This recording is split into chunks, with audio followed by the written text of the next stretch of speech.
بسم اللہ الرحمن الرحیم نحمدہ ونصلی علی حبیبہ الکریم اما بعد فاعوذ باللہ من الشیطان الرجیم بسم اللہ الرحمن الرحیم لئن اشرکت لیحبطن عملک ولتکونن من الخاسرین آمنت باللہ صدق اللہ العظیم۔ ناظرین، پروگرام ازالہ شبہات لے کر میں آپ کی خدمت میں حاضر ہوں۔ اللہ تعالیٰ کی رحمت، اس کی عنایت اور توفیق سے اور حضور علیہ الصلوۃ والسلام کے وسیلے سے آپ کے سامنے اس وقت پروگرام ازالہ شبہات میں جو ٹاپک ڈسکس کر رہا ہوں وہ ہے شبہات پیدا ہی کیوں ہوتے ہیں۔ بڑا عجیب نام ہے یہ۔ شبہ کے پیدا ہونے کے اسباب کیا ہیں؟ ان میں سے میں نے پچھلے پروگراموں میں ایک سبب یہ بتایا تھا کہ قرآن کریم کے اندر جو ترتیب ہے موٹر وے کے حساب سے، وہاں نزول کے وقت کے اعتبار سے لوگ اس کو سمجھ نہیں پاتے، اس لیے غیر مسلموں کو اس پر اعتراض ہونے لگتے ہیں، وہ سمجھتے نہیں ہیں۔ اس کے بعد میں نے ایک دوسرا پروگرام کیا تھا جو اپنے مہمانوں کے حوالے سے تھا کہ وہ میرے پاس آئے اور انہوں نے خطاب کے مسئلے کو نہ سمجھنے کی وجہ سے ایک عجیب و غریب جو ہے قرآن کریم کی آیت کا مفہوم لے لیا، اور اس پر میں نے ڈسکس کی۔ انہوں نے یہ سمجھا کہ اللہ تعالیٰ فرماتا ہے فَإِن كُنْتَ فِي شَكٍّ مِّمَّا، یہ اس پر میں نے گفتگو کی تھی کہ اے محمد صلی اللہ علیہ وسلم، اگر تمہیں اس بات پر شک ہے کہ جو اللہ تعالیٰ نے تم پر قرآن نازل کیا ہے وہ اللہ کا کلام ہے یا نہیں، تو تم اہل کتاب سے پوچھ لو۔ اس پر میں نے تفصیل سے گفتگو کی، اور میں نے آپ کو کہا تھا کہ اللہ تعالیٰ جب حضور کو خطاب فرماتا ہے تو وہ اس طرح سے سمجھیں کہ پوری کائنات کے حضور امام ہیں، وہ امت کے امام ہیں، تو امام سے خطاب فرما کر سنایا جاتا ہے امت کو، سمجھایا جاتا ہے امت کو، اور اس کے اندر جو غیر مسلم ہوتے ہیں ان کے کرائم بیان کیے جاتے ہیں، ان کے جرائم بیان کیے جاتے ہیں، لیکن سنایا ان کو جاتا ہے، سمجھایا ان کو جاتا ہے، لیکن نازل مصطفیٰ صلی اللہ علیہ وسلم پر نازل کیا جاتا ہے۔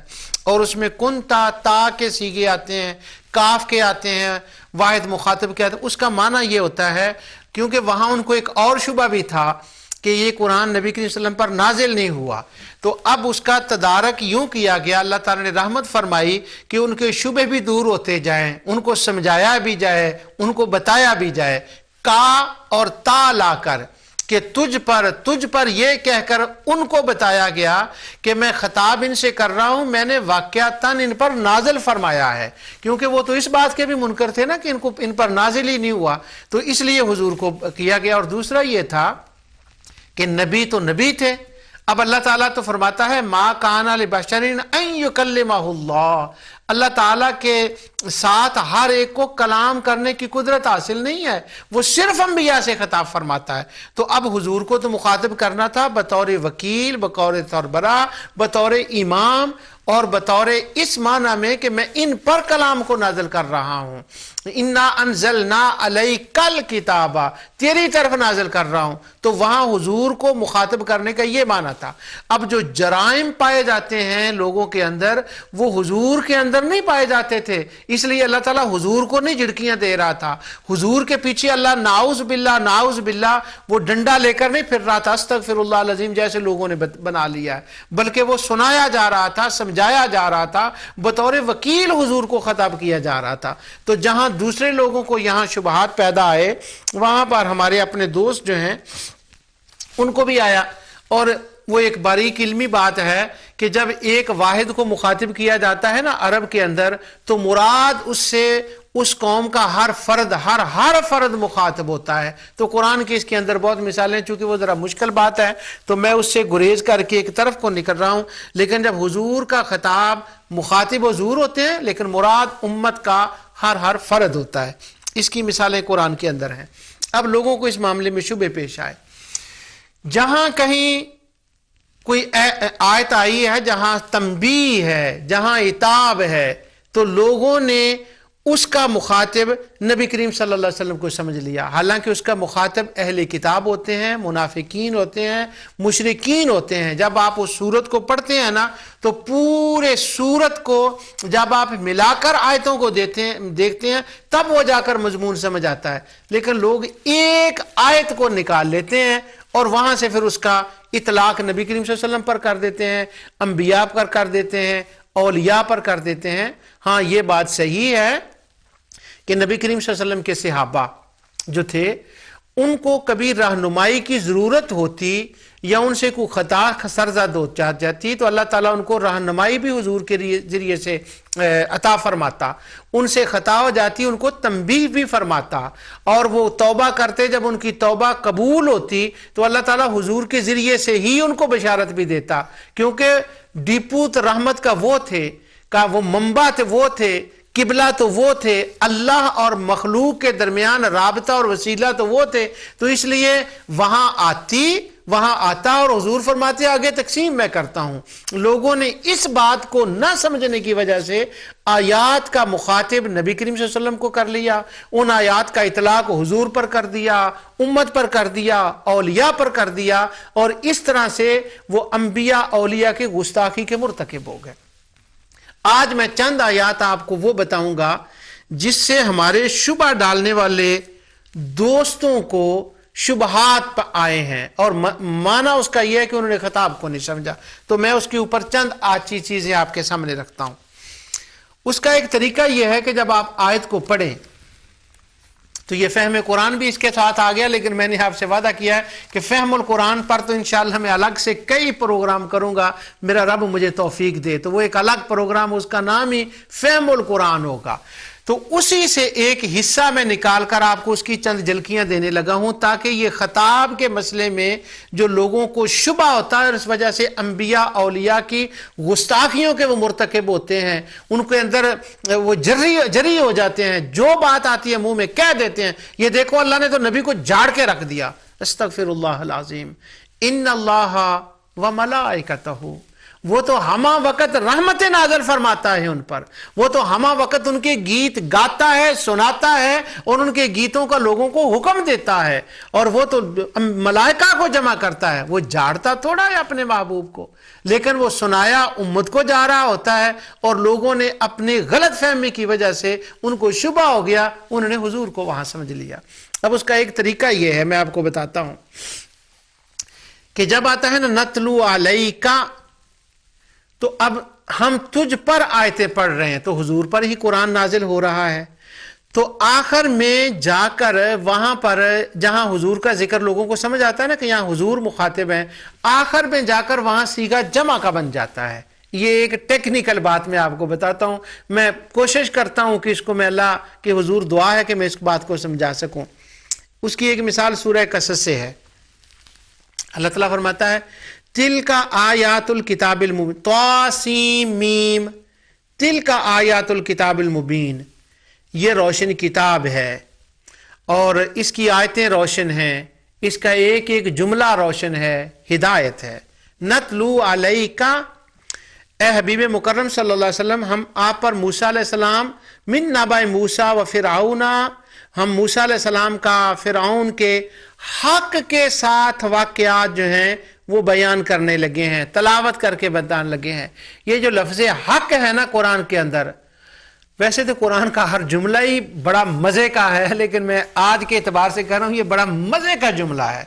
جب میں قرآن پڑھتا ہوں تو جہاں حق کا لفظ آتا ہے نا، میں ایک سیکنڈ کے لیے رک جاتا ہوں۔ بہت سے ایسے الفاظ ہیں جہاں میں رکتا ہوں تو میں اپنے آپ کو ہوش میں لاتا ہوں کہ یہ حق کا لفظ آ گیا، اس کا کیا مطلب ہے۔ چونکہ حضرت موسیٰ اور جو تھے نا موسیٰ علیہ السلام اور فرعون، اس کا قصہ اہل کتاب نے خلط ملط کر دیا تھا، اس کے اندر بڑی غلط قسم کی کہانیاں انہوں نے رکھ دی تھی۔ تو اب یہ جو ہے نا نتلو علیکا من نبأ موسیٰ و فرعون بالحق، یہ ان کا رد بھی تھا، ان پر تعریض بھی تھی کہ یہ جو محمد مصطفیٰ صلی اللہ علیہ وسلم سنانے لگے ہیں نا واقعہ، یہ حق سچ کا واقعہ ہے، جو لوگوں نے گڑبڑیں کر دی ہیں، یہ ان گڑبڑ جو تعریفیں کر دی ہیں وہ ان سب تعریفوں کو کھول دے گا، حق کو بیان کر دے گا. اس لیے اس آیت کے اندر لفظ حق آیا ہے. اور آخر میں ہے لِقَوْمٍ يُؤْمِنُونَ، ان کو پڑھ کر سناتے ہیں، آپ ان کو سنائیں جو ان کو سمجھنے والے ہیں نا. یؤمنون، اب یہ جمع کا آ گیا. اب یہ ہے کہ حضور تو پہلے ہی اس کو جانتے تھے، ان کا تو ایمان تھا، وہ حق کو بھی جانتے تھے. اب یہ جو پڑھ کر سنایا جا رہا ہے نا، یہ یؤمنون ان لوگوں کے لیے ہے جنہوں نے ماننا ہے، یعنی مخاطب حضور کو کیا جا رہا ہے اور سنایا سب لوگوں کو جا رہا ہے. تو یہاں یؤمنون جو پہلے نتلو علیہ کا آ گیا ہے اور پھر یؤمنون آ گیا ہے، اس سے یہ پتہ چل جاتا ہے کہ نازل ہونے کے اعتبار سے خطاب حضور کو ہے اور سنانے کے اعتبار سے خطاب پوری کائنات کو ہے. یہ یہاں سے میں اپنی بات کو جو ہے وہ شروع کر رہا ہوں. ایک آیت اور میں آپ کو بتاتا ہوں یہاں پر کہ سورہ نمل، پوری سورت کو آپ پڑھ لیں، اس کا یہی اسلوب ہے. اور آخر میں فرمایا یا عبادی الذین آمنوا ان ارضی واسعۃ فایایا فاعبدون. جب تم ایمان لاؤ گے تم پر مشکلات آئیں گی، اے میرے بندو تمہارے اوپر زمین بڑی وسیع ہے، بڑی کھلی کشادہ زمین ہے، تو تم یہاں سے ہجرت کر جاؤ، دوسری جگہ چلی جاؤ جہاں تمہیں عبادت کرنے کا آسانی سے موقع جو ہے وہ میسر آ سکے. اب وہ جو مہاجرین تھے جنہوں نے ہجرت حبشہ کرنی تھی، یہاں ہجرت کرنی تھی، اب جب یہ آیت آئی اس وقت نبی کریم صلی اللہ علیہ وسلم نے تو ہجرت نہیں فرمائی تھی، تو حضور کے ذریعے سے جنہوں نے حبشہ کو ہجرت کرنی تھی ان کو تسلی دی گئی کہ گھر بار فیملی چھوڑ کر چلے جاؤ، وہاں خود کو تنہا نہ سمجھنا، جب تم میری عبادت میری عبادت کرو گے تو میں تمہارے ساتھ ہوں گا. تو حضور کے ذریعے سے ان کو تسلی دی گئی یا عبادی الذین آمنوا. اس کے بعد ایک آیت سورہ روم کی میں آپ کو بتاتا ہوں. اللہ تعالیٰ فرماتا ہے اقم وجہک للدین حنیفا، اپنا رخ اللہ تعالیٰ کی اطاعت کے لیے اسی کی طرف، اسی یکسوئی کے لیے کرو اور اسی پر آپ جو ہیں وہ قائم رہیں. اب یہ دیکھیں فطرت اللہ التی فطر الناس علیہا لا تبدیل لخلق اللہ ذالک الدین القیم ولکن اکثر الناس لا یعلمون. اور پہلے آیا ہے اقم وجہک، قائم رہو، اپنا رخ زیبا جو ہے وہ جھکائے رکھو دین کے لیے، اللہ تعالیٰ کے لیے، یکسو ہو جاؤ، سیدھے ہو جاؤ. تو اقم وجہک حضور کے لیے آیا ہے. تو یہاں سے لوگوں کو مغالطہ شبہ ہو گیا، وہ کہتے ہیں حضور نعوذ باللہ کہیں پہلے ادھر ادھر تھے نا، وہ پہلے گمراہ تھے، نعوذ باللہ نعوذ باللہ، پہلے وہ ہدایت پر نہیں تھے نا، اس لیے اللہ تعالیٰ نے ان کو کہا اقم وجہک کہ تو جو ہے وہ قائم ہو اللہ تعالیٰ کے دین کے لیے. حالانکہ میں پچھلے پروگرام میں وہ یاد پڑھ آیا ہوں، میں اشارہ دیتا ہوں، نبی کریم صلی اللہ علیہ وسلم نے مشرکین کو یہ بتایا، فرمایا کہ فَقَدْ لَبِسْتُ فِيكُمْ عُمُرًا مِّن قَبْلِهِ، میں عمر کا ایک حصہ تم میں گزار چکا ہوں، اور وہ حصہ اعلان نبوت کا پہلے کا حصہ تھا. حضور نے نہ کبھی شراب پی، نہ بتوں کو سجدہ کیا، نہ کبھی شرک کیا، نہ کبھی کفر کیا، کوئی بات نہیں تھی. تو پھر اقم وجہک کیوں آیا؟ اس ہے وَلَٰكِنَّ أَكْثَرَ النَّاسِ لَا يَعْلَمُونَ. پہلے حضور کو مخاطب کیا گیا، لیکن حضور کے ذریعے سے ان سب دنیا کو مخاطب کیا گیا وہ جو وہ نہیں جانتے تھے. اور حضور سے خطاب جو ہے وہ نبی کریم صلی اللہ علیہ وسلم کو بحیثیت امام کیا، بحیثیت وکیل کیا، ورنہ حضور سے کوئی خطرہ نہیں تھا. اور لا یعلمون جو ہے لا یاقلون کی طرح ہوتا ہے. یہ ایک اور باریک بات کی میں نے طرف اشارہ کر دیا. اللہ تعالیٰ نے فطرت، اور فطرت کیا ہے جو اللہ تعالیٰ کی لوگوں نے، اللہ تعالیٰ جس کا فطرت کا یہاں ذکر آیا ہے کہ فطرت کو اختیار کرو، جس پر اللہ تعالیٰ نے پیدا کیا ہے اس میں تبدیلی نہیں. تو وہ فطرت کیا ہے؟ یہ اس فطرت کی طرف اشارہ ہے کہ جب اللہ تعالیٰ نے وعدہ الست لیا تھا اور سب کے اندر فطرت میں داخل کر دیا تھا کہ ہاں دین حق کو قبول کرنے کی صلاحیت پیدا فرما دی تھی، اللہ ایک ہے، اس کے انبیاء ہیں، آخرت ہے، اس عقیدے کا فطرت کے اندر مادہ رکھ دیا گیا تھا کہ جو اسے قبول کرنا چاہے وہ آسانی سے کر لے۔ تو یہاں جو میرا مین پوائنٹ ہے، میں اس کی طرف فطرت اللہ پر زیادہ بحث نہیں کرنا چاہتا، وہ یہ ہے اقیم وجہ کا، اور آخر میں لا یعلمون۔ تو پہلے نبی کو خطاب صیغہ واحد سے کیا جاتا ہے، بعد کے اندر اس کے اندر وہ صیغہ جمع کہا جاتا ہے، جس سے پتہ چلتا ہے نازل حضور پر ہوا، خطاب حضور کو پہلا سنانے کے لیے کیا گیا ہے، حضور کو منانے کے لیے نہیں کیا گیا۔ لوگوں کو شبہ ہو جاتا ہے، وہ کہتے ہیں حضور کو بھی اللہ نے منانے کے لیے کیا ہے، وہ جی آپ کریں نا ایسا۔ ابھی تو میں اشارہ کر رہا ہوں، اب میں ایک دو آیتیں آپ کے سامنے وہ پڑھتا ہوں جس سے وہ مسئلہ بالکل کھل جائے گا۔ اب اشارہ نہیں، اب میں انشاءاللہ وضاحت سے وہ بتاتا ہوں، اور میں شبہ بھی بتاتا ہوں۔ ایک آیت آتی ہے سورہ انفال کے اندر، یہاں منیر کیٹ بیچارے کیا، وہ کیتھرین بیچاری کیا، وہ علیسن بیچاری کیا، وہ امی بیچاری کیا، وہ وکی کیا۔ وہ پچھلے پروگرام میں مجھے امی کا نام بھول گیا تھا، وہ چونکہ وہ بھی پروگرام اگر وہ ہمارے گھر میں کہیں ہیں ہو نا، تو میں ان کو کہتا ہوں آج میں نے تمہارا نام لیا، تمہاری امی کا نام لیا، وہ تمہارے باپ کا نام لیا، تو ان کو اور تو اردو کی سمجھ نہیں آتی، لیکن وہ آ جاتی ہے۔ تو اگر وہ امی کا نام دوبارہ آ گیا تو اس پچھلے پروگرام میں مجھے بھول گیا، تو وہ وکی بیچاری کیا کرے، امی بھی یہاں تو کئی امیاں ہیں، کئی وکیاں ہیں۔ وہ رمضان المبارک میں ایک کوئی امی ہے، کوئی وکی ہے، وہ پروگرام رمضان المبارک کے کسی چینل پر میں اس کا سن رہا تھا، تو ایک عورت سکالر تھی، بڑا اس کو سمجھا جاتا ہے، اس کو بڑا قرآن آتا ہے، تو اب یہ میں اس کا وکی امی کا لا رہا ہوں۔ اس کا یہ دیکھیں، اس نے یہ بیان کیا اس کو بیچاری کو کیسے شبہ ہوا، کاش کہ وہ میرا پروگرام دیکھ لے اور خدا کرے اس کا شبہ دور ہو جائے۔ شبہات پیدا کیوں ہوتے ہیں؟ یہ خطاب کو نہ سمجھنے کی وجہ سے پیدا ہوتے ہیں۔ وہ قرآن کا یہ دیکھتے نہیں کہ یہ بات کسی کے اوپر تعریضاً کی گئی ہے، یہ تو مسئلہ ہو رہا ہے۔ تعریضاً یہ 2-3 بار لفظ میں بولا، میں کوشش کرتا ہوں کہ اس کے اوپر اگلا پروگرام ایک کروں، اس کا کیا مطلب ہوتا ہے۔ اب وہ شبہ سنیں، رمضان المبارک کا مہینہ ہے، سحری کا وقت ہے، اور یہ سحری کا وقت وہ ہے جس وقت قرآن کے سمجھنے کا سب سے بہترین وقت وہ سحری کا وقت ہوتا ہے۔ تو یہ صبح سحری ہم کھا رہے تھے، تو وہ چینل چل رہا تھا، تو میں نے سنا، اس نے یہ آیت پڑھی جو سورہ انفال کی ہے۔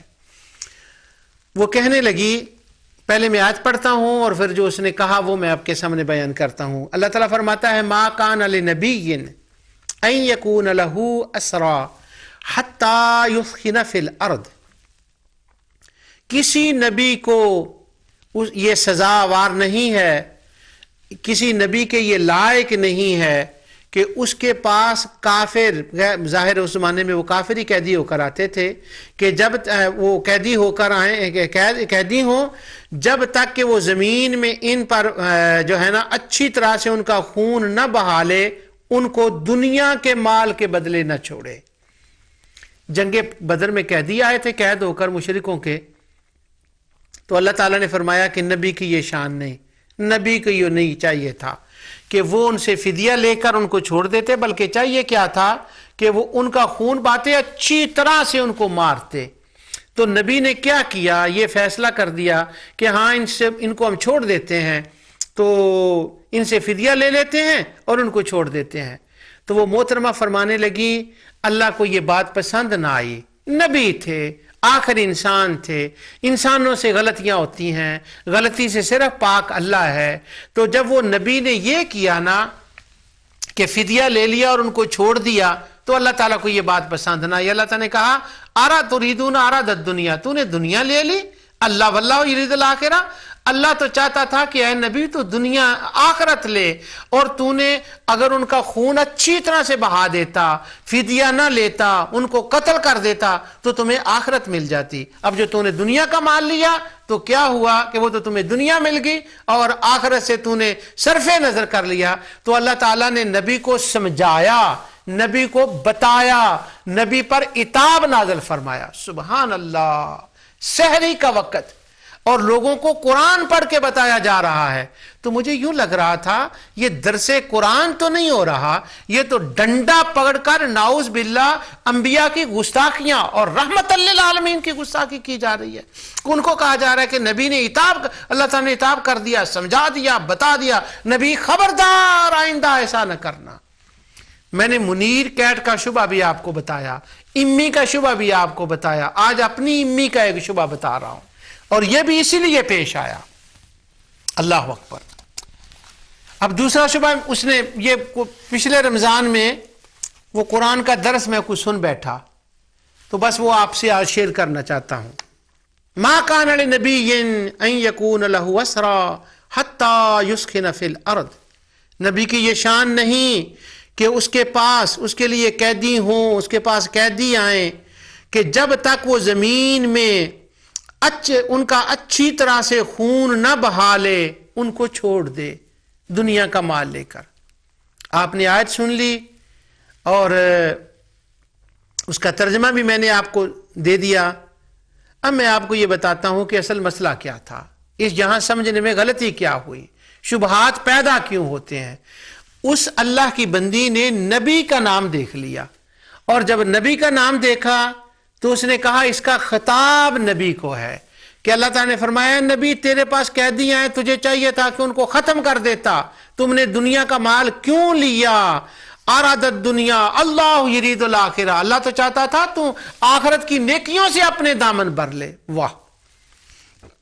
اور لوگ سن رہے تھے، وہ خوش تھی بیچاری کہ میں قرآن سنا رہی ہوں، اور لوگ بیچارے خوش تھے ہم قرآن سن رہے ہیں، اور لوگ بھی، اور ساتھ اس کا یہ بھی مطالبہ تھا اور ہونا چاہیے، میرا بھی ہے، لوگوں قرآن پڑھا کرو، قرآن سنا کرو۔ اس قرآن پڑھنے سے تو قرآن نہ پڑھنا اچھا، اس قرآن سننے سے تو قرآن نہ سننا اچھا۔ کیوں؟ قرآن پڑھنا اور ہے، پڑھانا اور ہے، قرآن سمجھنا اور ہے، قرآن سمجھانا اور ہے۔ تو قرآن سمجھتے کہاں سے ہیں؟ قرآن کے فکر، قرآن کوئی پڑھ سکتا ہے، پڑھا بھی سکتا ہے، اس کے لیے اسے گنبد خضرا کی طرف اگر وہ نہ بھی جائے تو تب بھی وہ کام چل جائے گا۔ وہ لکھا ہوا ہے، کوئی بندہ بھی کافر ہو، غیر مسلم، مشرک ہو، کوئی بھی وہ آرے تو پڑھ سکتا ہے، لیکن سمجھنے کے لیے گنبد خضرا کی طرف جانا پڑتا ہے۔ آقا کی محبت ہونی چاہیے، کیونکہ حضور نے فرمایا ہے مجھ پر جو اللہ تعالیٰ نے کرم کیا ہے نا وہی نازل کی ہے۔ وہ اللہ تعالیٰ جب کسی پہ راضی ہوتا ہے، خیر کا ارادہ فرماتا ہے، من یرد اللہ خیرا یفقہہ فی الدین، جب وہ قرآن کی سمجھ کسی کو دیتا ہے تو وہ اس پہ راضی ہوتا ہے۔ اور فرمایا وہ سمجھ ملتی کس سے ہے؟ اگلے الفاظ یہ ہیں کہ اللہ موتی وانا قاسم، وہ جو قرآن کی سمجھ ہے نا وہ اللہ مجھے دیتا ہے، اور اس کو تقسیم کرنے والا صرف میں ہوں۔ فہم قرآن اگر ملتا ہے تو گنبد خضرا سے ملتا ہے، ورنہ تو امی نے بھی آیت قرآن کی پڑھ لی تھی، وہ علی سر نے بھی قرآن پڑھ لی تھی، کیٹ نے بھی قرآن پڑھ لی تھی، وہ غلط فہمی کیوں ہوئی؟ اللہ موتی وانا قاسم در مصطفیٰ پر نہیں گئے۔ اور یہ جو ہماری محترمہ تھی شیوا ڈالنے والی، ان کا بھی یہی ہوا۔ اب میں اس کی بیک آپ کو بتاتا ہوں، ذرا میں بھی اس کو غور سے پڑھ لوں اور آپ بھی غیر سے سن لیں۔ اللہ تعالیٰ نے خطاب کیا نبی کریم صلی اللہ علیہ وسلم کو، آپ وکیل تھے، امام تھے، نبی تھے، اس لیے اللہ تعالیٰ نے نام حضور کا لیا، لیکن مراد حضور نہیں تھے۔ اب میں آج پڑھتا ہوں، ما کان لنبی ان یکون لہ اسری، پہلے واحد تھا، حضور کا نام آیا، نبی کا نام آیا۔ اب جب آیا نا دنیا کے حاصل کرنے کا، تو وہاں لفظ دیکھیں، اللہ تعالیٰ فرماتا ہے تریدونا تریدونا تریدونا، تو یہ حضور تو نہیں ہے، یہاں یہ واحد تو نہیں ہے، ایک بندے کا تو ذکر نہیں ہو رہا، یہاں تو ہو رہا ہے بہت سے لوگوں کا ذکر۔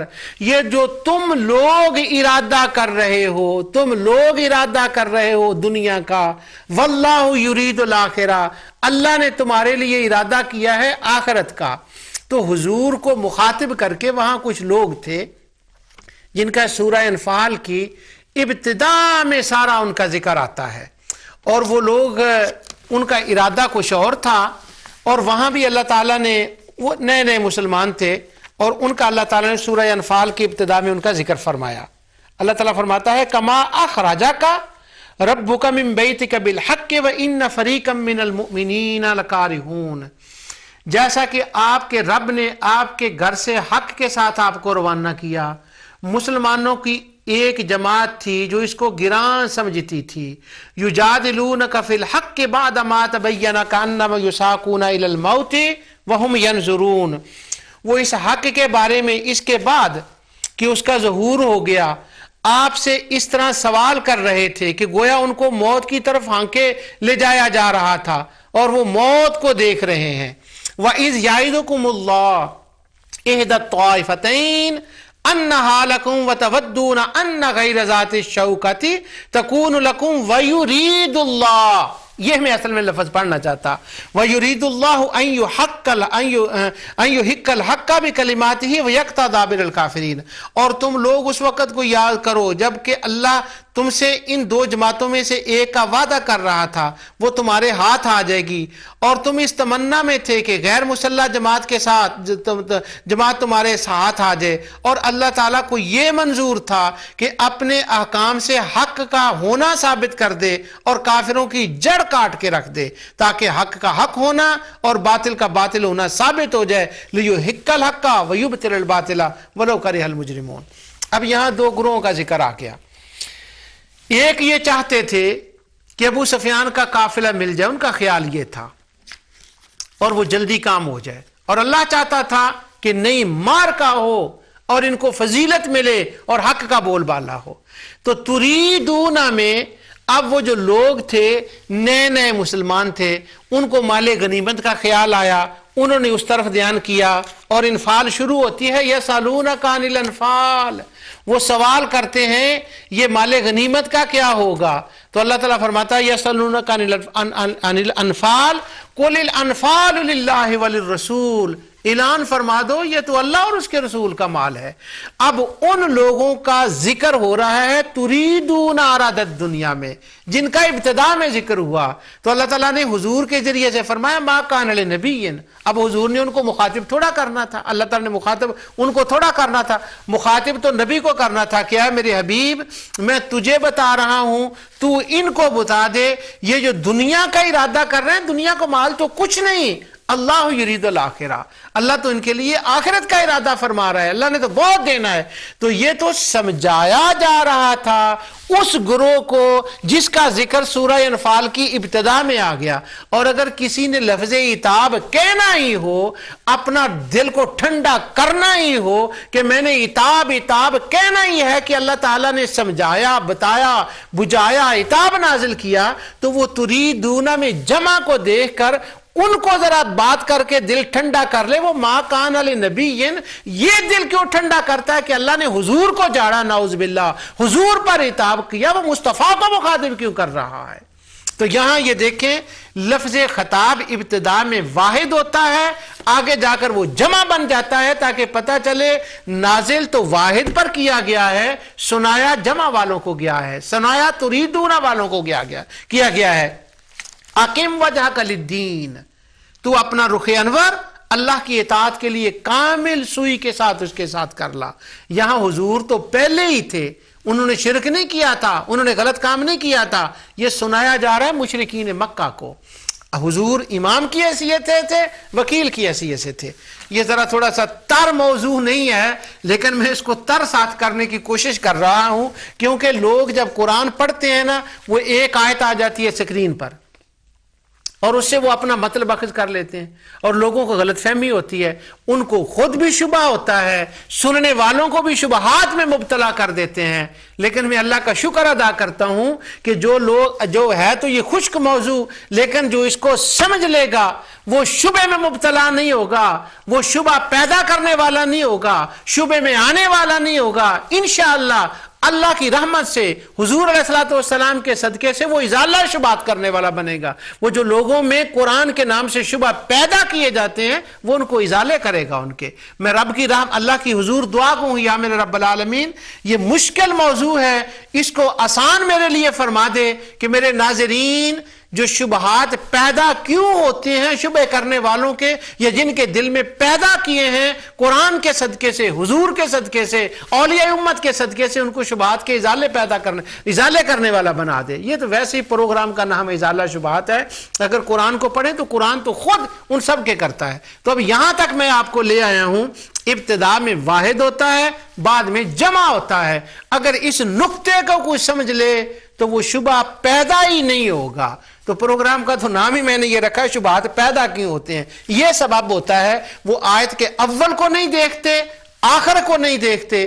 اگر اول پر نظر ہو، آخر پر نظر ہو تو میں گارنٹی سے کہتا ہوں شبہ پیدا ہی نہیں ہوگا۔ نہ کوئی نبی کی گستاخی کرے گا، نہ دیگر انبیاء کی کرے گا، نہ اولیاء کی کرے گا، نہ مومنین کی کرے گا۔ اس کو پتہ چل جائے گا یہ حصہ مشرکوں کے لیے ہے، یہ کافروں کے لیے ہے، یہ اہل کتاب کے لیے ہے، اور یہ تنبیہ فلاں فلاں مومنین کے لیے ہے، اور یہ ساریاں تنبیہاں جو کیا گیا ہیں یہ حضور علیہ الصلوۃ والسلام کے ذریعے سے کی گئی ہے۔ اب دوسری آیت، کسی اور بندے کو یہ شبہ ہوا،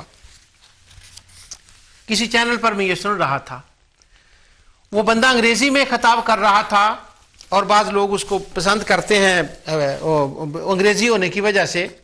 اس نے یہ آیت پڑھی اور عجیب نقطہ اس نے اس کے اوپر بیان کیا، بڑا عجیب قسم کا، اور اس نے بھی خطاب میں غلطی کی۔ کہنے لگا بات یہ ہے کہ ہمیں جو غیر مسلم ہیں ان کی کاپی نہیں کرنی چاہیے۔ اگر ہم ان کی کاپی کریں فیشن میں، ان کی کاپی کریں ان کے ڈرنک پینے میں، ان کے اس بات میں، تو ہم جہنمی ہو جائیں گے۔ ہم نہیں کسی غیر مسلم کی کاپی کر سکتے۔ اس بات سے مجھے اختلاف نہیں، وہ نہیں میں بات کر رہا۔ یعنی اس نے بات یہاں سے شروع کی، یعنی یوں کہہ لیں کہ ایک زہر دینا تھا تو پہلے ایک لڈو لیا یا برفی لی اور اس کے اندر زہر رکھ کے دیا، تاکہ کھانے والا جب کھائے تو وہ لڈو سمجھ کر کھائے، وہ برفی سمجھ کر کھائے، اور ساتھ اندر زہر بھی چلا جائے اور کام تمام ہو جائے۔ تو شروع یہ کیا کہ اسلام کا کلچر ایک اپنا کلچر ہے، اسلام کی ثقافت ایک اپنی ثقافت ہے، ہمیں اس ثقافت پہ چلنا چاہیے جو قرآن میں ہے، جو بخاری میں ہے، جو مسلم میں ہے۔ اس ثقافت پر، اس کلچر پر نہیں چلنا چاہیے جو غیر مسلموں کا ہے۔ اگر چلیں گے تو ہم خسارے میں ہوں گے۔ اور آگے اس نے کہا ہم رہ گئے اس ثقافت پر چلنے سے، تو اللہ تعالیٰ نے نبی کو بھی بتا دیا تھا کہ اگر تو اس ثقافت پر، اس کلچر پر چلا، ان کی فالو کی، تو تیری بھی خیر نہیں۔ اگر نبی کرے تو اس کی خیر نہیں، تو ہم کون ہوتے ہیں؟ استغفر اللہ العظیم۔ لڈو کے اندر زہر رکھ کر دیا جاتا ہے، قرآن کے نام پر لوگوں کو لوٹا جاتا ہے، اللہ کے نام پر لوٹا جاتا ہے، توحید کے نام پر لوٹا جاتا ہے، اللہ کی قسم اٹھا کر اس کے نام پر لوٹا جاتا ہے۔ اور یہ تو آپ جانتے ہی ہمارے بابے کو بھی اللہ کے نام پر لوٹا گیا تھا، وَقَاسَمَهُمَا، میں اللہ کی قسم اٹھاتا ہوں میں تمہارا نصیحت والا ہوں، ان کو بھی اسی لیے لوٹا گیا تھا۔ تو ہم بھی اسی پر لوٹے جا رہے ہیں۔ اب ثقافت اور کلچر کی بات کر کے نبی کو بھی یہ کہہ دیا گیا تھا۔ تو آیت جو پڑھی ہے، میں آپ انتظار کر رہے ہیں آیت کیا ہے، شبہ کیا ہے، شبہ پیدا کیوں ہوتا۔ اب دیکھیں اس کو شبہ یہاں سے کیا پیدا ہوا۔ اس نے مراد اس سے نبی کریم صلی اللہ علیہ وسلم کی ذات کو لے لیا۔ اللہ تعالیٰ فرماتا ہے یا ایھا النبی اتق اللہ ولا تطع الکافرین والمنافقین ان اللہ کان علیما حکیما۔ وہ پچھلی آیت میں وہ جو محترمہ نے رمضان میں پڑھی تھی نا، اس میں وہ لفظ آ گیا تھا ما کان لنبی، تو اس نے سارا غصہ اسی پر اتار دیا، لنبی کے اوپر اتار دیا۔ یہاں بھی لفظ آ گیا یا ایھا النبی، تو لاٹری نکل آئی۔ یا ایھا النبی اتق اللہ، اے نبی اللہ سے ڈر۔ یہ لفظ جب آ گیا تو اس نے کہا اللہ نے نبی کو کہہ دیا تھا کہ یہ جو منافق فیشن کرتے ہیں نا، اہل کتاب کرتے ہیں، ان کے فیشن کے پیچھے نہ، اللہ سے ڈر، صحیح صحیح کپڑے پہنا کر۔ استغفر اللہ العظیم۔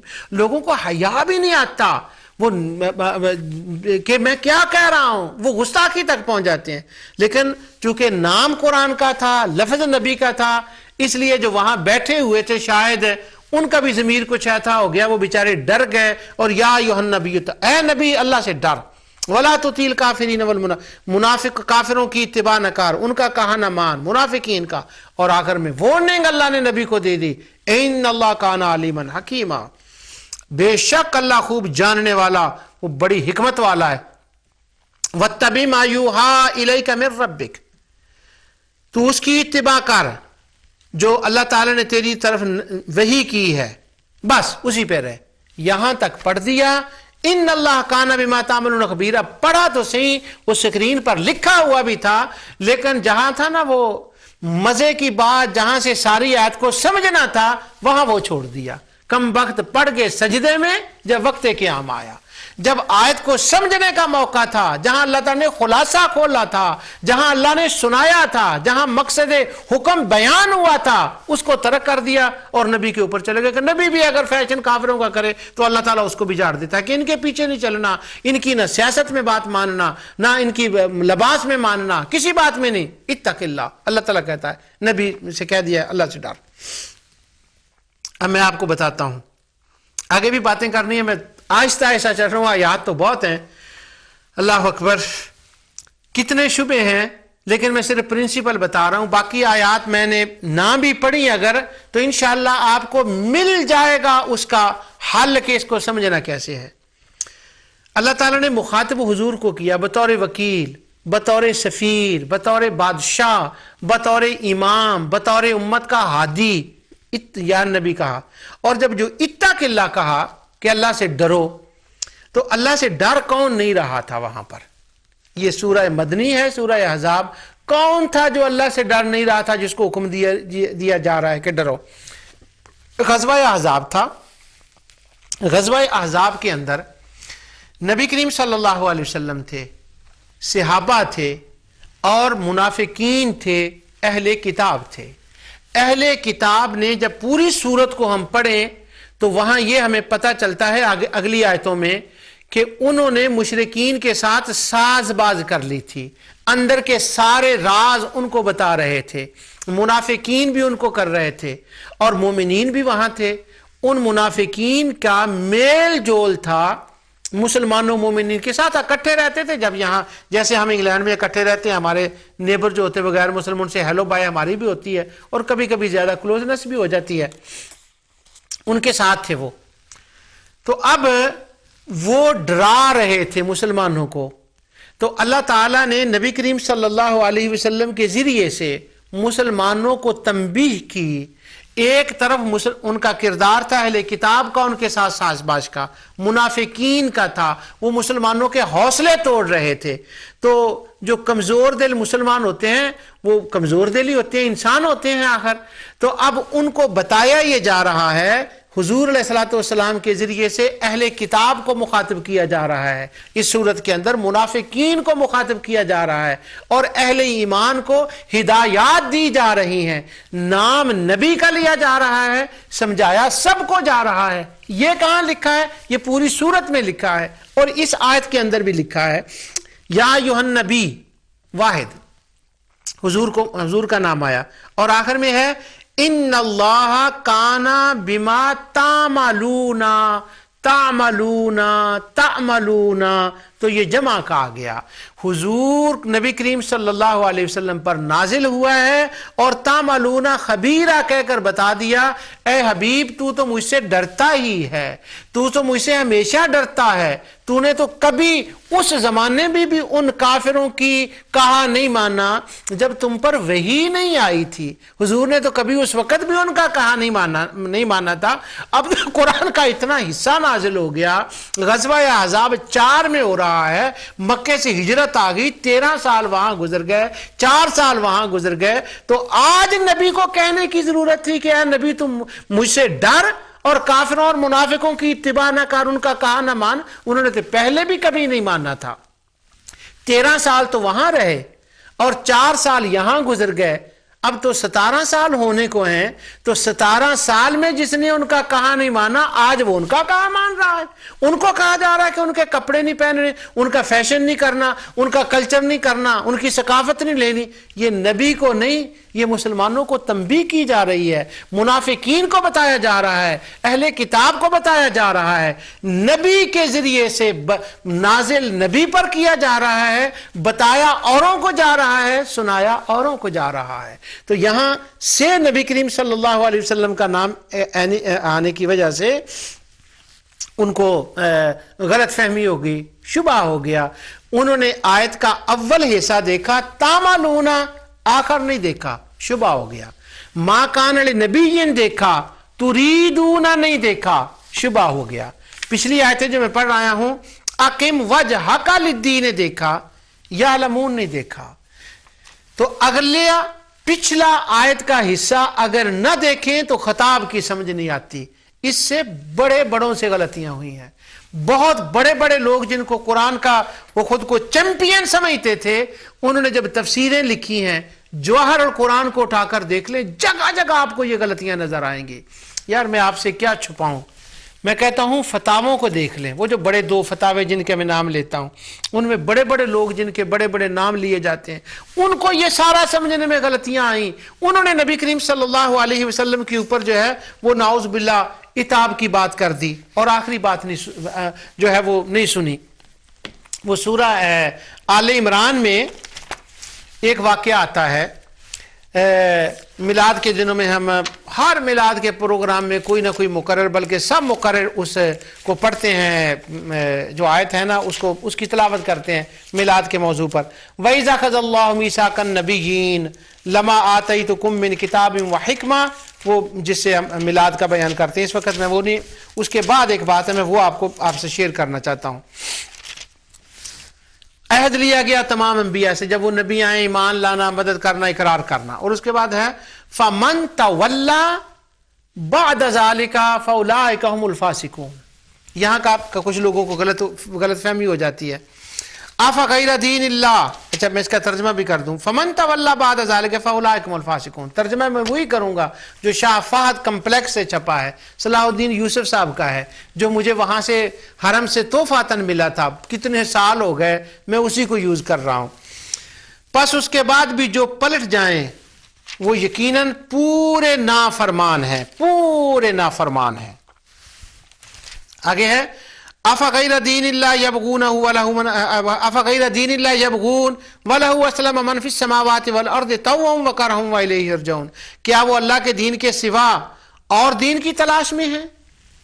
اور پھر اس کے بعد ہے وَمَن يَبْتَغِ غَيْرَ الْإِسْلَامِ دِينًا فَلَن يُقْبَلَ مِنْهُ وَهُوَ فِي الْآخِرَةِ مِنَ الْخَاسِرِينَ۔ جو شخص اللہ کے سوا اور دین تلاش کرے، اس کا دین قبول نہ کیا جائے گا اور آخرت میں نقصان پانے والوں میں سے ہوگا۔ یہاں پر دیکھیں، وہ ایک بندہ تھا پاکستان کا، ٹی ویوں پر ان کا درس قرآن آتا تھا، اور وہ ضیاء الحق کے زمانے میں بڑی شہرت ملی، ایک پروگرام بھی تھا ایک خاص نام سے۔ وہ جب ہم نام نہیں نہ لیتے، یہ ٹی وی پالیسیز ہوتی ہیں، حکومت کے کچھ قانون ہوتے ہیں، وہ اس وجہ سے وہ بعض لوگ یہ سمجھتے ہیں کہ اس نے نام لیا پر بندے کا نام نہیں لیا، وہ فلاں نہیں کیا، وہ ہمارے ملک کی یہاں انگلینڈ کی کچھ چیزیں ہوتی ہیں جن کی وجہ سے وہ نام لینا وہ نہیں ہوتا ٹھیک ہے۔ بس یہ اگر کسی کو پتہ چل گیا تو ٹھیک ہے، اگر نہیں تو مقصد تو آپ کو مسئلہ سمجھنا ہے۔ وہ بندہ تو ویسے بھی فوت ہو گیا، اس کے پیچھے بھاگنا اور اس کے پیچھے جانا تو مقصد نہیں ہے کہ وہ کون بندہ ہے اور کیا اس کی پرائیویٹ لائف کے نہیں۔ ہم نے تو یہ دیکھنا ہے کہ اس نے یہاں ان آیات کے اوپر ایک اطلاق کیا جو میں بتانا چاہتا ہوں غلط ہے۔ وَإِذَا أَخَذَ اللَّهُ مِيثَاقَ النَّبِيِّينَ، یہ آیت پڑھی، اللہ تعالیٰ نے نبیوں سے عہد لیا، اور اس کے بعد نبیوں کو یہ کہا فَمَن تَوَلَّى بَعْدَ ذَلِكَ فَأُولَٰئِكَ هُمُ الْفَاسِقُونَ۔ اے نبیو، اگر تم اس سے پھر گئے تو یقیناً تم نافرمانوں میں سے ہو گئے۔ اور پھر فرمایا أَفَغَيْرَ دِينِ اللَّهِ يَبْغُونَ وَلَهُ أَسْلَمَ، کیا اے نبیو تم اللہ کے سوا کسی اور دین کی تلاش میں ہو؟ سن لو، وَمَن يَبْتَغِ غَيْرَ الْإِسْلَامِ دِينًا، جو اللہ کے سوا کسی اور دین کو اسلام کے سوا کسی اور دین کو ڈھونڈتا ہے، اس کا دین قبول نہیں کیا جائے گا، وَهُوَ فِي الْآخِرَةِ مِنَ الْخَاسِرِينَ، وہ خسارے میں ہوگا۔ تو اللہ تعالیٰ نے ایک نبی کیا، سب نبیوں کو جاڑ کے رکھ دیا۔ واہ واہ، صدقے جائیں، تمام انبیاء کی گستاخی کر دی، نعوذ باللہ من ذالک، اور کی کس پر؟ قرآن کے نام پر۔ آل عمران میں پڑھ رہا ہوں، ساتھ اس نے یہ کہا میں آل عمران پڑھ رہا ہوں۔ اور بدقسمتی یہ کہ کوئی گورنمنٹ کا آفس تھا، وہاں کو ہمارے دوست تھے، انہوں نے میلاد کرایا اور میلاد کے اندر اس مقرر کو بلایا کہ یہ حضور کی شان بیان کرے گا۔ اب اس کو میلاد کے بارے میں تو پتہ نہیں تھا، کبھی بیان ہی نہیں کیا، پتہ ہی نہیں تھا، لیکن یہ آیت تو سن رکھی تھی کہ ہم میلاد میں پڑھتے ہیں، وہ آیت پڑھ دی اور اس کے اطلاق کی انتہا کر دی، یعنی میلاد چونکہ مانتا نہیں تھا، وہ ثواب کی بجائے عذاب کا مستحق وہاں سے ہو کر نکلا۔ انبیاء کو کہہ دیا کہ وہ اگر پھر جائیں نافرمان ہے، کیا وہ انبیاء کو اللہ جھاڑ رہا ہے کہ اگر تم پھر گئے تو تم نافرمان ہو گئے، کون سا دین تم تلاش کرتے ہو؟ استغفر اللہ العظیم۔ اصل میں یہ سورہ آل عمران ہے۔ سورہ آل عمران کے اندر جو مین ایڈریس کیا گیا ہے نا پوری سورت کے اندر، وہ عیسائیوں کو ہے، وہ نصارہ کو ہے، 7 اہل کتاب کا ذکر ہے، مسلمانوں کی شان بیان ہوئی ہے، ان کو تنبیہاں کی گئی ہیں، جنگ بدر کا ذکر ہے، جنگ احد کا ذکر ہے، جو صحابہ نے شجاعتیں دکھائیں ان کا ذکر ہے، لیکن مین خطاب اہل کتاب کو ہے، وہ یہ ہے یہودیوں کو بھی اور عیسائیوں کو بھی۔ عیسیٰ علیہ السلام کا ذکر قرآن میں اللہ تعالیٰ نے بیان فرمایا کہ اس آیت میں اللہ تعالیٰ نے فرمایا تھا کہ اے انبیاء تم نے ایمان لانا، ان کی مدد کرنی، اور اپنی ان انبیاء جب دنیا میں آئے انہوں نے اپنی اپنی امتوں کو یہ بتایا، یہ سمجھایا، آخر میں نبی آنے والے ہیں، ان پر تم نے ایمان لانا ہے۔ تو جو کچھ انبیاء کو بتایا گیا تھا انہوں نے اپنا جب پیغام امتوں کو پہنچا دیا، تو اب یہ خطاب اہل کتاب کو ہو رہا ہے کہ وہ جو تم نے انبیاء سے سنا وہی نبی آئے ہیں، ان پر نزل علیک الکتاب بالحق، اس کی صورت کی ابتدا میں آتا ہے کہ میں نے حق کے ساتھ نازل کیا اور وہ تم پر انبیاء نے پہنچا بھی دیا تھا، اب اس پر عمل کا وقت آ گیا ہے ظالموں۔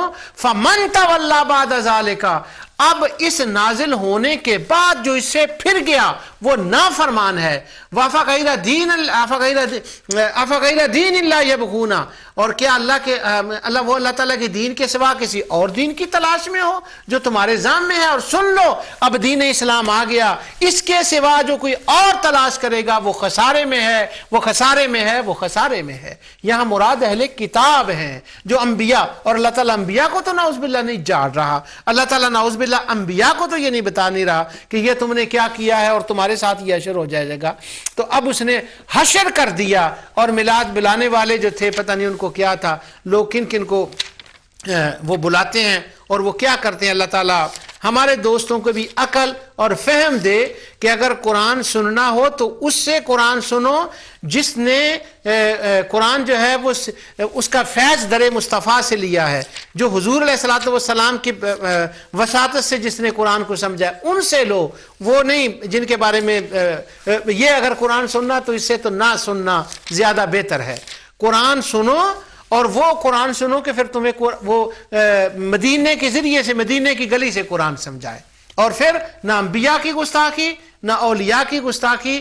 وہاں وجد میں آتے ہیں، جیسے میں نے آپ کو پچھلی بار بتایا تھا، مارٹن لنگز رحمۃ اللہ علیہ، ابو بکر سراج الدین ان کا مسلم نام تھا لیکن وہ اپنا مارٹن لنگز کے نام سے اہل مغرب ان کو جانتے ہیں۔ کیا لطف کی باتیں تھیں، کیا وہ صحابہ کرام مشرکین مکہ جب وہ راہبوں کے پاس جاتے وہ ان کو کھلاتے پلاتے، ذکر مصطفیٰ سنتے، اور حضرت ابوبکر صدیق رضی اللہ تعالیٰ عنہ نے جب ذکر سنا ان سے تو وجد میں تو وہیں آ گئے تھے، نعت تو انہوں نے سن لی تھی۔ وہ ہے قرآن کا ذکر۔ ایک طرف امام اہل سنت نے قرآن کا ترجمہ کیا ہے، وہ پڑھ کے دیکھو۔ علامہ سعیدی صاحب نے تفسیر لکھی ہے تبیان القرآن۔ سبحان اللہ، یہ جو باتیں میں بتا رہا ہوں یہ آیات کے اوپر مفسرین نے باتیں کی ہیں۔ امام رازی نے اس کے سارے اطلاقات بیان کیے ہیں، امام فخر الدین رازی علیہ الرحمہ نے، قرطبی نے، یعنی وہ کر رہے ہیں۔ اور یہ لوگ جن کو بڑا زام ہے کہ ہمیں قرآن بڑا آتا ہے، ان کا یہ حال ہے جو میں نے آپ کو بتا دیا۔ میں نے ابتدا میں آیت یہ پڑھی تھی، لَإِنْ أَشْرَكْتَ لَيَحْبَطَنَّ عَمَلُكَ وَلَا تَكُونَنَّ مِنَ الْخَاسِرِينَ۔ یہ سورہ زمر کی آیت ہے۔ اب میں ذرا وہ آیت آپ کو پڑھ کر بتاتا ہوں۔ اللہ تعالیٰ نے جی حضور کو کہہ دیا، وَلَقَدْ أُوحِيَ إِلَيْكَ، یقیناً تیری طرف بھی اور تو اس سے پہلے بھی تمام نبیوں کی طرف وحی کی گئی۔ وَلَقَدْ أُوحِيَ إِلَيْكَ وَإِلَى الَّذِينَ مِن قَبْلِكَ، تجھ پر وحی اور پہلے انبیاء پر وحی کی گئی تھی، سب کو یہ بتا دیا گیا تھا۔ کیا؟ لئن اشرکت، اگر تو شرک کرے گا، لیحبطن عملک، تو بلا شبہ تیرا عمل ضائع ہو جائے گا، ولا تکونن من الخاسرین، اور بالیقین تو ضیاءکاروں میں سے ہو جائے گا۔ تو اللہ تعالیٰ نے نبی کریم صلی اللہ علیہ وسلم کو کہہ دیا کہ تو نے بھی شرک نہیں کرنا، اگر تو نے شرک کیا تو تیرے عمل ضائع ہو جائیں گے۔ یہ آیت پڑھ کے درس قرآن میں جو قرآن کے حلقے ہوتے ہیں نا، یہاں ہمارے مغرب میں، کینیڈا، امریکہ، برٹن میں، فرانس، ڈچ، ہالینڈ میں، اٹلی میں جو سرکل ہوتے ہیں نا، جہاں جہاں انگلش میں بولی جاتی ہیں، وہ کہتے ہیں ان کا اس کا نام لگتے ہیں قرآن کے سرکل، آؤ ہم تمہیں قرآن پڑھائیں۔ جب بلایا جاتا ہے نا تو ایک مزیدار ابتدا میں لفظ ہوتا ہے، وہ کہتے ہیں شروع یہاں سے کیا جاتا ہے، لوگ قرآن پڑھتے ہیں اور قرآن صحیح طرح سے نہیں پڑھتے، اس کی ادائیگی صحیح نہیں کرتے، اور وہ عین کو الف بول دیتے ہیں۔ اب یہی جو میں نے یاد پڑھی وَلَقَدْ أُوحِيَ، تو یوں کہا جاتا ہے یہ لوگ قرآن صحیح نہیں پڑھتے، وہ قد نہیں کہتے، اوحیہ نہیں کہتے، وہ حلق سے نہیں نکالتے، آؤ ہم آپ کو قرات سکھائیں، قرآن پڑھنا سکھائیں۔ تو وہ کہتے ہیں ہم تمہیں قرآن پڑھاتے ہیں، آؤ اور قرآن پڑھیں اور سیکھیں۔ اور خیرکم من تعلم القرآن وعلمہ، سب سے بہتر بندہ وہ ہے جو قرآن سیکھے اور سکھائے۔ ساتھ یہ حدیث پڑھ دی، قرات کے نام پر بلا لیا، 2-3 قرات کے دیے لیسن 2-4، اس کے بعد پھر اگلا جملہ۔ اگر قرآن آپ نے سمجھا نہیں ہے تو اس کے پڑھنے کا کیا فائدہ؟ پڑھیں، ترجمہ سمجھیں، تو اب ترجمے پہ لے آئے، تھوڑا تھوڑا ہم ترجمہ بھی بتائیں گے جی۔ تو یہ جو قرآن کے سرکل ہوتے ہیں نا، 1000 سینٹر یورپ کے اندر ہے جس میں لوگوں کو قرآن کے نام پر بلایا جاتا ہے، اور دنیا بھر میں یہ کیا جاتا ہے۔ اب یہاں تک وہ آ گیا، قرات کا نام لیا، بلا لیا، اب ترجمے کا نام لیا، بلا لیا، ترجمے تک آ گئے، تو اب یہ آیت پڑھی اور یہاں سے شروع کیا اپنا ٹاپک قرآن فہمی کا۔ اللہ تعالیٰ فرماتا ہے تم پر بھی، تم سے پہلے لوگوں پر بھی وحی کی گئی، اگر تو نے شرک کیا، لئن اشرکت، اگر تو نے، وہ کہتے ہیں تا مخاطب کے لیے ہوتا ہے، اگر تو نے شرک کیا، تو اللہ تو حضور کو کہہ رہا ہے۔ اب یہ دیکھیں، پچھلے پروگرام میں میں نے آپ کو اس کے اوپر زور لگایا تھا کہ وہ جب آئے تھے میرے پاس بندے جو آئے تھے، انہوں نے یہی تو آیت پڑھی تھی کہ وہ جو تھی نا آیت سورہ یونس کی، وہی آیت انہوں نے پڑھی تھی۔ انہوں نے کہا تھا، اللہ تعالیٰ فرماتا فَإِن كُنْتَ فِي شَكٍّ مِّمَّا، اگر تجھے شک ہے، تو انہوں نے تا کا جو تھا نا مخاطب، وہ نبی کریم صلی اللہ علیہ وسلم کو بنا لیا کہ فَإِن كُنْتَ، اگر تو نے شک، تجھے شک ہے کہ قرآن حق ہے کہ نہیں، تو اہل کتاب سے پوچھ لو۔ تو یہاں ہمارے دوست شبہ ڈالنے والوں کا وہی کنٹینیوٹی آ گیا، وہاں بھی تا تھا، ان کو بھی تا سے شبہ ہوا، ان بیچاروں کو بھی تا سے شبہ ہوا۔ وَلَقَدْ أُوحِيَ وَإِلَيْكَ وَإِلَى الَّذِينَ مِن قَبْلِكَ، أُوحِيَ إِلَيْكَ وَإِلَى الَّذِينَ مِن قَبْلِكَ لَئِنْ أَشْرَكْتَ، تو کا اور تا، تجھ پر وہی، تجھ سے پہلے وہی، اگر تو نے شرک کیا۔ تو وہ کہتے ہیں دیکھیں، نبی کریم صلی اللہ علیہ وسلم کو اللہ نے وارن کر دیا، اگر تو نے شرک کیا تو تیری عمل ضائع اور تو خسارے والوں میں سے ہو جائے گا۔ اللہ نے حکم دیا بل اللہ فاعبد وکن من الشاکرین، اے نبی تو صرف اللہ کی عبادت کر اور شاکرین میں سے ہو جا۔ قرآن کی آیت کا ترجمہ تو صحیح ہے کہ اللہ کی عبادت کر۔ اب سوال یہ ہے کہ کیا نبی کریم صلی اللہ علیہ وسلم سے کوئی اس قسم کا تھا معاملہ کہ ان سے کوئی شرک کا خطرہ تھا کہ انہوں نے شرک کرنا تھا، تو اللہ تعالیٰ ان کو سمجھا رہا ہے کہ تو نے اگر شرک کیا تو تیرے عمل ضائع ہو جائیں گے۔ انہوں نے تو اس وقت بھی شرک نہیں کیا تھا جب وہ شرک کی سوسائٹی میں رہتے تھے، انہوں نے تو اس وقت بھی شرک نہیں کیا تھا جب وحی نہیں آئی تھی، انہوں نے تو اس وقت بھی شرک نہیں کیا تھا جب اللہ تعالیٰ نے ظاہراً حضور کو یہ بتایا ہی نہیں تھا کہ شرک کی برائی کیا ہے. انہوں نے تو اس وقت بھی اللہ کے سوا کسی کی عبادت نہیں کی تھی جب یہ کہا نہیں گیا تھا فعبد، اللہ کی عبادت کرو. وہ تو اس وقت بھی اسی کی غار حرا کی تنہائیوں میں اسی کی عبادت کرتے تھے. اور پورا مکہ گواہ تھا، پورا عرب گواہ تھا کہ سارا جہان لات کی طرف جاتا تھا، سارا جہان منات کی طرف جاتا تھا، سارا جہان عزا کی طرف جاتا تھا. وہ تو غار تنہا کی تنہائیوں میں اس وقت بھی اسی کی طرف جاتے تھے. تو جب یہ کوئی خطرہ ہی نہیں تھا تو پھر لئن اشرکتا کا کیوں کہا؟ ہمارے شبہ ڈالنے والے دوست کہتے ہیں، اس کا جواب دیتے ہیں، وہ کہتے ہیں ہاں انہوں نے اس وقت شرک نہیں کیا تھا، یہ بات صحیح ہے، لیکن ہو تو سکتا تھا نا، اس لیے اللہ تعالیٰ نے ان کو وارن کیا. نعوذ باللہ من ذالک. پھر وہ جو محفل میں آتے ہیں قرآن سمجھنے والے، ان کو کہتے ہیں اگر حضور شرک کریں تو ان کے عمل ضائع ہوتے ہیں، اور اگر تم نے شرک کیا تو تمہارے عمل کہاں رہ جائیں گے. پھر وہ اس کے ساتھ ذرا لیپ کرتے ہیں، کہتے ہیں پتہ شرک کیا ہوتا ہے؟ مزاروں پر جائیں اور جا کر ان سے کہیں آپ ہماری مدد کر دیں، شرک ہو گیا. حضور کو نور مان لیا، شرک ہو گیا. میلاد کر لیا، شرک ہو گیا. کھانا سامنے رکھ کر پڑھ لیا، شرک ہو گیا. تو اگر یہ شرک حضور کرتے تو ان کے عمل ضائع تھے، تو تم نے کیا تو اصل مدعا یہ ہوتا ہے، اصل لانا یہاں یہ ہوتا ہے. لیکن بات لمبی کر رہا ہوں، ساتھ ساتھ میں بتا رہا ہوں کہ لوگوں کو شبہ کیوں ہوتے ہیں. شبہ یہاں کیوں ہوا؟ اگلی آیت پڑھیں، وما قدر اللہ حق کا قدری والارض جميعا قبضته یوم القیامت والسماوات مطویات بیمینہ. اور ان لوگوں نے جیسی قدر اللہ تعالیٰ کی کرنی چاہیے تھی نہیں کی. لوگوں نے، یہ ترجمہ میں صلاح الدین یوسف صاحب کا پڑھ رہا ہوں، یعنی وہ جو لوگ تھے نا، انہوں نے اللہ کی جیسے قدر کرنی چاہیے تھے نا، وہ نہ کی. اور کیا ہے؟ والارض جميعا قبضته یوم القیامت والسماوات مطویات بیمینہ. ساری زمین قیامت کے دن اللہ تعالیٰ کی مٹھی میں ہوگی، اور تمام آسمان اس کے دانے ہاتھ میں لپیٹے ہوں گے. اور یہ اللہ تعالیٰ کی طاقت ہے. یہاں کوئی ایک اور مسئلہ ہے، جب میں توحید اور رد شرک پر بیان کروں گا نا، پھر میں بتاؤں گا کہ قدر اللہ کا اور پھر ساتھ قیامت کے دن کا کہ ساری کائنات اس کی مٹھی میں ہوگی، اس کا تعلق آپس میں کیا ہے؟ یہ کیا معاملہ ہے؟ کیا قدر ہی انہوں نے کی؟ وہ انشاءاللہ ادھار رہا. جب میں ادھار کرتا ہوں نا تو میں انشاءاللہ پورا کرتا ہوں ادھار اس کا. اور آگے جو میرا آج کا موضوع ہے، آگے اللہ تعالیٰ فرماتا ہے سبحانہ، وہ پاک ہے، وتعالی، اور وہ اس سے بہت بلند و بالا ہے. کہ کس سے بلند و بالا ہے؟ اما، یہ تین لفظ ہیں، سبحانہ، تعالی، اما، تین. وہ بلند ہے، وہ بلند ہے، وہ پاک ہے، وہ پاک ہے اس سے. اما یشرکون، جسے لوگ اس کا شریک بنائیں. اب وہ میں نے پچھلی بار بھی کیا تھا، میں دوبارہ آپ کا وقت نہیں لینا چاہتا. پہلے ہوتا ہے واحد، آخر میں ہوتا ہے جمع. پہلے مخاطب کیا جاتا ہے حضور کو بطور نزول کے کہ نازل ان پر ہے، پھر جن کو سنایا جاتا ہے پھر ان کا جمع کے صیغوں کے ساتھ ذکر آ جاتا ہے.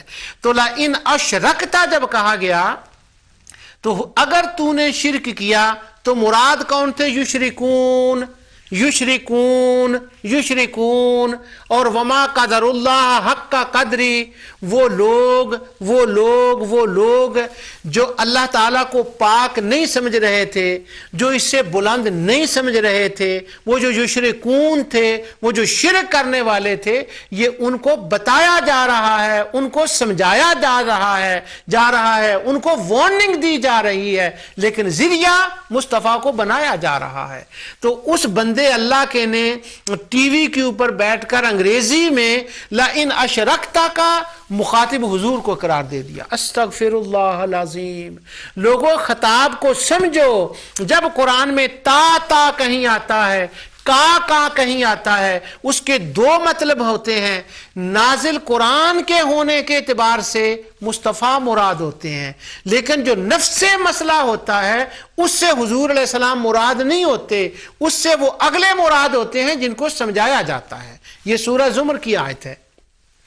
اگر پوری آپ سورہ زمر کو پڑھیں، ابتدا سے لے کر شروع کر لیں سورہ زمر کو، یہ سورہ زمر کو پڑھنے میں، پڑھانے میں، سنانے میں لوگوں کو بڑے اس کے معاملے میں شبہات ہوتے ہیں، بڑے شبہات ہوتے ہیں۔ اب میں سورہ زمر کی ابتدا سے آپ کو پڑھ کر بتاتا ہوں اور وہاں سے آپ اس کو لے کر آئیں یہاں تک۔ اچھا، ابتدا سے اس کو لے کر آئیں تو اللہ تعالیٰ فرماتا ہے تنزیل الکتاب من اللہ العزیز الحکیم، اس کتاب کا اتارنا اللہ تعالیٰ غالب با حکمت کی طرف سے ہے، اور بے شک ہم نے تیری طرف نازل کیا، انا انزلنا الیک الکتاب بالحق، ساتھ حق کے، فاعبد اللہ مخلص اللہ الدین، بس اللہ ہی کی عبادت کریں، اسی کے لیے دین کو خالص کریں۔ اب یہ جو خالص کرنا ہے یہ کون تھے؟ وہ اللہ کے لیے صرف اسی کی عبادت تو نہیں کرتے تھے، انہوں نے تو کچھ اور شامل کر لیا تھا۔ الا للہ الدین الخالص، خبردار، کس کو خبردار کیا جا رہا ہے؟ مشرکین کو۔ اب ان کا قول خود نقل کیا جا رہا ہے، والذین اتخذوا من دونہ، وہ لوگ جنہوں نے اللہ کے سوا اور اولیاء بنا لیے اور کہتے کیا ہیں، ما نعبدہم، ہم ان کی عبادت اس لیے کرتے ہیں، یہ شرک اس لیے کرتے ہیں تاکہ یہ ہمیں اللہ کے قریب کر دیں۔ اب وہ جو لوگ ہیں نا، جو ہم ہیں نا، وہ لئن اشرکتا کے مخاطب ہیں، حضور نبی کریم صلی اللہ علیہ وسلم کے اس کے مخاطب نہیں ہے۔ تو آج کا موضوع میں نے لفظ خطاب کے اوپر چند آیتیں آپ کے سامنے رکھی۔ اللہ تعالیٰ جو کچھ میں نے بیان کیا اسے ہمیں سمجھنے کی، آگے پہنچانے کی توفیق دے، قرآن پڑھنے، پڑھانے